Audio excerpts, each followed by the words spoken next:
Where it's a design where we are using that structure, keep on editing, generate some designs again, find a new shape there, explore the more options I have taken there, use another design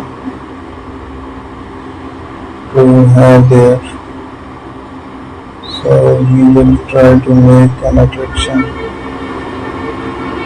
add an eraser tool to use and try that paint here.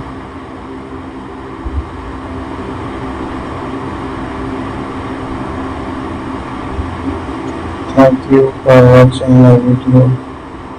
Don't forget to subscribe my channel.